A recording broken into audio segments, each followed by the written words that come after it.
ಸಮರದಲ್ಲಿ ಸುಮಲತಾ ಸೈಲೆಂಟ್ ಅಸ್ತ್ರ ಪ್ರಯೋಗ ಮಾಡ್ತಾರಾ? ಈ ಸಾರಿ ಅನಿವಾರ್ಯವಾಗಿ ಇನ್ಎವಿಟಬಲ್ ಆಗಿ ಸುಮಲತಾ ಸುಮ್ಮನೆ ಇರಬೇಕಾದಂತ ಪರಿಸ್ಥಿತಿ ಬಂದಿದ್ಯಾ? ಇವತ್ತು ನಿರ್ಧಾರ ಮಾಡ್ತಾರೆ ರೆಬೆಲ್ ಲೇಡಿ ಅಂತ ಹೇಳಲಾಗಿದೆ. ಸುಮಲತಾ ಮಹತ್ವದ ಸಭೆಗೆ ಕೌಂಟ್ ಡೌನ್. ಬೆಂಗಳೂರಿನ ನಿವಾಸಕ್ಕೆ ಮಂಡ್ಯ ಬೆಂಬಲಿಗರ ದಂಡೆ ಹರಿದು ಬಂದಿದೆ. ಕಾರ್ಯಕರ್ತರ ಅಭಿಪ್ರಾಯವನ್ನು ಸುಮಲತಾ ಸಂಗ್ರಹಿಸ್ತಾರೆ. ಮಧ್ಯಾಹ್ನ 2:15ಕ್ಕೆ ಮಹತ್ವದ ಮೀಟಿಂಗ್ ಆರಂಭ ಆಗುತ್ತೆ. ಅವರೆಲ್ಲರ ಅಭಿಪ್ರಾಯವನ್ನು ಸಂಗ್ರಹಿಸಿದ ನಂತರ ನಿನ್ನೆ ಸುಮಲತಾ ಹೇಳಿದ ಹಾಗೆ ಮಂಡ್ಯದಲ್ಲೇ ಹೋಗಿ ಹೇಳ್ತೀನಿ ನನ್ನ ಅಭಿಪ್ರಾಯ ಏನು ಅನ್ನೋದನ್ನ ಅಂತ. ಹಾಗಾಗಿ ಸಂಸದ ಸುಮಲತಾ ನಡೆ ಇವತ್ತು ನಿರ್ಧಾರ ಆಗತ್ತೆ ಅಂತ ಹೇಳಲಾಗಿದೆ. ಏನ್ ಹೇಳ್ತಾರೆ ಮಂಡ್ಯದಲ್ಲಿ ಸುಮಲತಾ? ಹಾಗಾದ್ರೆ ಕುಮಾರಸ್ವಾಮಿ ಅವರ ಪರವಾಗಿ ನಿಲ್ತಾರಾ ಅಥವಾ ಯಾರಿಗೂ ಬೆಂಬಲಿಸದೆ ತಟಸ್ಥವಾಗಿ ಉಳಿತಾರಾ ಅಥವಾ ಪ್ರಧಾನಿ ಮೋದಿ ಅವ್ರಿಗೋಸ್ಕರ ಬೆಂಬಲಿಸ್ತೀನಿ ಅಂತ ಹೇಳ್ತಾರಾ? ಏನ್ ಮಾಡ್ತಾರೆ ಅನ್ನೋಂಥದ್ದು ಸಾಕಷ್ಟು ಕುತೂಹಲಕ್ಕೆ ಕಾರಣವಾಗಿದೆ.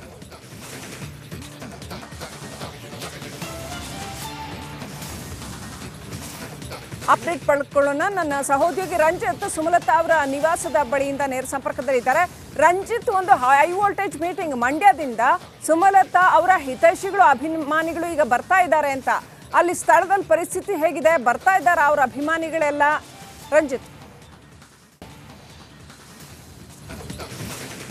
ಖಂಡಿತವಾಗ್ಲೂ ಕೂಡ ಶ್ರೀಲಕ್ಷ್ಮಿ, ಸುಮಾರು 3-4 ಬಸ್ನಲ್ಲಿ ಆಲ್ರೆಡಿ ಈಗ ಮಂಡ್ಯದ ಬೇರೆ ಬೇರೆ ಕಡೆಗಳಿಂದ ಬಂದಿರುವಂಥ ಅಭಿಮಾನಿಗಳು ಸುಮಲತಾ ಅವರ ನಿವಾಸದ ಒಳಗಡೆ ಹೋಗಿದ್ದಾರೆ. 2 ಗಂಟೆ 15 ನಿಮಿಷಕ್ಕೆ ಎಕ್ಸಾಕ್ಟ್ ಆಗಿ ಮೀಟಿಂಗ್ ಆರಂಭ ಆಗುತ್ತೆ ಅನ್ನೋದ್ರ ಬಗ್ಗೆ ನಮಗೆ ಮಾಹಿತಿ ಇದೆ.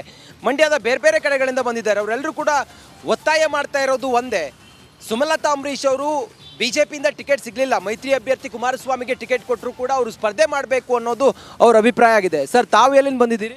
ಸರ್, ನಾವು ಮಂಡ್ಯದಿಂದ ಬಂದಿದ್ದೀರಿ. ಸುಮಲತಾ ಅವ್ರು ಸ್ಪರ್ಧೆ ಮಾಡಬೇಕು ಅಂತ ಹೇಳ್ತೀರಿ? ನಮಗೆ ಮಾಡಬೇಕು ಅಂತೂ ತುಂಬ ಇಷ್ಟ. ಅದು ಏನಾಗುತ್ತೆ ಇಲ್ಲಿ ಮೀಟಿಂಗ್ನಲ್ಲಿ ನೋಡ್ತೀವಿ ಸರ್. ಎಷ್ಟು ಜನ ಬರ್ತೀರಿ ತಾವು? ಎಷ್ಟು ಜನ ಸೇರ್ತೀರಿ? ಜನ ಕಮ್ಮಿ ಅಂದ್ರೂ ಒಂದು 1000 ಜನ ಮೇಲಿದ್ದೀವಿ ಸರ್. ಇವತ್ತೆಷ್ಟು ಜನ ಬರ್ತೀರಿ ಇವ್ರ ಮನೆಗೆ? ಅದೇ ಒಂದು 500,000 ಜನ ಬರ್ತಾರೆ. 500,000 ಜನ. ಶ್ರೀಲಕ್ಷ್ಮಿ, 500,000 ಜನ ಬರ್ತಾರೆ ಅಂತ ಹೇಳ್ತಾ ಇದ್ದಾರೆ. ಕೂರೋದಕ್ಕೆ ಸುಮಾರು 200ಕ್ಕೂ ಹೆಚ್ಚು ಚೇರ್ನ ವ್ಯವಸ್ಥೆ ಮಾಡಿದ್ದಾರೆ. ಈಗಷ್ಟೇ ಟೇಬಲ್ ಕೂಡ ಬಂದಿದೆ. ಬಹುಶಃ ಅಲ್ಲೇ ಊಟದ ವ್ಯವಸ್ಥೆ ಇದೆ ಅಂತ ಅನ್ಸುತ್ತೆ ಶ್ರೀಲಕ್ಷ್ಮಿ. ನೋಡಿ, ನೀವು ಗಮನಿಸ್ಬೋದು, ಚೇರ್ ಬಂತವಾಗ, ಮತ್ತೆ ವಾಷಿಂಗ್ ಬೇಷನ್ಗಳು ಬಂತು, ಈಗ ಟೇಬಲ್ಗಳು ಕೂಡ ಬಂದಿದೆ. ಆ ಮೂಲಕ ಒಂದು ಹೈ ವೋಲ್ಟೇಜ್ ಮೀಟಿಂಗ್ ನಿರ್ಣಾಯಕ ಸಭೆ ಇದೆಯಲ್ಲ, ಆ ಸಭೆಯಲ್ಲಿ ಭಾಗಿಯಾಗೋದಕ್ಕೆ ನೂರಾರು ಸಂಖ್ಯೆ ಅಭಿಮಾನಿಗಳು ಬಸ್ಗಳ ಮೂಲಕ ಮತ್ತೆ ಟಿ ಗಾಡಿಗಳ ಮೂಲಕ ಬರ್ತಾ ಇದ್ದಾರೆ. ಸುತ್ತಮುತ್ತ ನಿಂತ್ಕೊಂಡಿದ್ದಾರೆ ಜನ. ಆ ಕಡೆ ಪೊಲೀಸ್ ಭದ್ರತೆ ಕೂಡ ಇದೆ. ಯಾಕಂತ ಹೇಳಿದ್ರೆ ಪೊಲೀಸರಿಗೂ ಮಾಹಿತಿ ಇದೆ ಇವತ್ತು ಮಂಡ್ಯದ ಬೇರೆ ಬೇರೆ ಕಡೆಯಿಂದ ಜನ ಬರ್ತಾರೆ ಅಂತೇಳಿ. ಸರ್ ಹೇಳಿ, ತಾವು ತಮ್ಮ ಹೆಸರೇನು ಸರ್? ರವಿಕುಮಾರ್ ಸರ್, ತಾವು ಎಲ್ಲಿಂದ ಬಂದಿದ್ದೀರಿ? ನಾವು ಮಂಡ್ಯ ಮದ್ದೂರು. ಸುಮಲತಾ ಅವ್ರು ಸ್ಪರ್ಧೆ ಮಾಡಬೇಕು ಅಂತ ಮಾಡಬೇಕಾಯ್ತು, ಬಟ್ ಕುಮಾರಸ್ವಾಮಿ ಅವರು ಇದು ಮಾಡಿದಾರಲ್ಲ, ಹಂಗಾಗಿ ನೋಡೋಣ ಮೀಟಿಂಗಲ್ಲಿ. ಈಗ ತಮ್ಮ ನಿರ್ಧಾರ ಆದ್ಮೇಲೆ ಅವರು ತಾವು ನಿರ್ಣಯ ಮಾಡ್ತೀವಿ ಅಂತ ಹೇಳ್ತಾರೆ. ಅಧ್ಯಕ್ಷರೇ ಬನ್ನಿ ಇಲ್ಲಿ. ಅಧ್ಯಕ್ಷರೇ, ಈಗ ತಮ್ಮ ನಿರ್ಧಾರದ ಮೇಲೆ ಸುಮಲತಾ ಅವ್ರು ಸ್ಪರ್ಧೆ ಮಾಡಬೇಕೋ ಮಾಡಬಾರ್ದು ಅನ್ನೋ ತೀರ್ಮಾನ ಆಗುತ್ತೆ.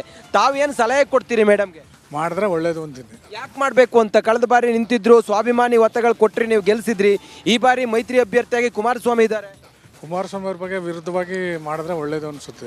ಯಾಕೆಂದರೆ ಜನಸೇವೆ ಮಾಡೋದಕ್ಕೆ ಒಳ್ಳೇದಾಗುತ್ತೆ. ಈ ಸಾರಿ ಏನಾದ್ರು ಟಿಕೆಟ್ ಅವರು ಇದು ಮಾಡಲಿಲ್ಲ ಅಂದರೆ ಬೇಜಾರಾಗುತ್ತೆ, ಜನಕ್ಕೆಲ್ಲ ಬೇಜಾರಾಗುತ್ತೆ, ನಮಗೂ ಬೇಜಾರಾಗುತ್ತೆ. ಹಂಗಾಗಿ ಅವ್ರು ಸ್ಪರ್ಧೆ ಮಾಡೋದು ಒಳ್ಳೇದು. ಸ್ಪರ್ಧೆ ಮಾಡೋದು ಉತ್ತಮ ಅಂತ ಹೇಳ್ತೀರಿ.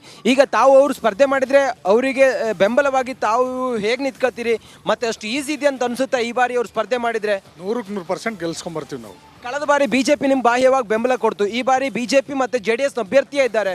ಅದು ಕುಮಾರಸ್ವಾಮಿ ಅವರು ಕಣದಲ್ಲಿರುವಾಗ ಅವರಿಗೆ ಎದುರಾಳಿಯಾಗಿ ಗೆಲ್ಲಿಕ್ಕೆ ಸಾಧ್ಯ ಇದೆಯಾ? ಅಲ್ಲ, ಅಲ್ಲಿ ಏನು ಅಂದರೆ ಕುಮಾರಸ್ವಾಮಿ ಅವ್ರಿಗೂ ವರ್ಚಸ್ಸು ಕಮ್ಮಿ ಇದೆ. ಯಾಕೆಂದರೆ ಚನ್ನಪಟ್ಟಣದಲ್ಲೆಲ್ಲ ತುಂಬ ಗಲಾಟೆಗಳು ಮಾಡ್ಕೊಂಡಿರೋದ್ರಿಂದ ಇವ್ರು ಮೇಡಮ್ ಅವ್ರು ಈಸಿಲಿ ಗೆದ್ಕೊಂಬರ್ಬೋದು. ಮೇಡಮ್ಮು ಅಲ್ಲಿ ಗೆದ್ರೆ ಮನೆ ಮಾಡ್ತೀನಿ ಅಂತ ಹೇಳಿದ್ರು, ಆದರೆ ಮನೆ ಮಾಡಿಲ್ಲ, ಏನೂ ಮಾಡಿಲ್ಲ.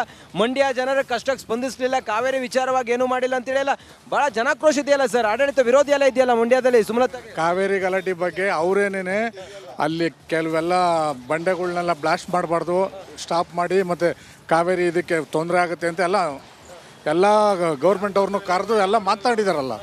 ಮಾತನಾಡ್ರೆ ಇದರಿಂದ ಅವ್ರು 100% ಗೆದ್ದೇ ಗೆಲ್ತಾರೆ ಸರ್. ಕಳೆದ ಬಾರಿ ಸಿಕ್ಕಂತ ಬೆಂಬಲ ಈ ಬಾರಿಯೂ ಕೂಡ ಸುಮಲತಾ ಅಂಬರೀಶ್ ಅವರಿಗೆ ಗೆದ್ದು ಒಂದು ವೇಳೆ ಬಂಡಾಯ ಸ್ಪರ್ಧೆ ಮಾಡಿದ್ರೆ ಸಿಗುತ್ತೆ ಅಂತ ಅನ್ಸುತ್ತೆ? ಸಂಪೂರ್ಣವಾಗಿ ಸಿಗುತ್ತೆ ಸರ್.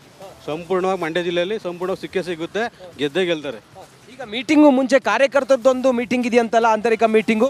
ಇವತ್ತು ನಾಳೆ ಫೈನಲ್ ಮಾಡಿ ಮಂಗಳವಾರದೊಳಗೆ ತೀರ್ಮಾನ ತಗೊಂತಾರೆ. 100% ತಂಬಳಿಯಲ್ಲಿ ಆಲ್ರೆಡಿ ಮಾತಾಡಿದ್ದಾರೆ. ಅದು ಇವತ್ತೊಂದು ಸಾರಿ ಕರೆದಿದ್ದಾರೆ. ಇವತ್ತು ಮಾತಾಡ್ಬಿಟ್ಟು ಮಂಗಳವಾರ ಫೈನಲ್ ಮಾಡ್ತಾರೆ. ಹಿಂದೆ ಏನಾದರೂ ಮೀಟಿಂಗ್ ಆಗಿತ್ತಾ ಮೇಡಮ್ ಸ್ಪರ್ಧೆ ಮಾಡಬೇಕು ಮಾಡಬಾರ್ದು ಅನ್ನೋದು? ಹಲವಾರು ಮುಖಂಡರ ಜೊತೆ ಮಾತನಾಡಿದ್ದಾರೆ. ಇವತ್ತು ನಮ್ಮನ್ನೆಲ್ಲ ಕರೆದಿದ್ದಾರೆ ಮತ್ತು ಕೆಲವ್ರನ್ನೆಲ್ಲ ಕರೆದಿದ್ದಾರೆ. ಮಂಡ್ಯದ ಯಾವ್ಯಾವ ಭಾಗದಿಂದ ಕಾರ್ಯಕರ್ತರು ಬಂದಿದ್ದೀರಿ ಸರ್ ಬೆಂಬಲಿಗರು?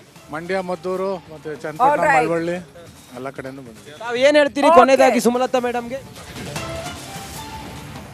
Thank you Ranjith ಡೀಟೇಲ್ಸ್ಗಾಗಿ.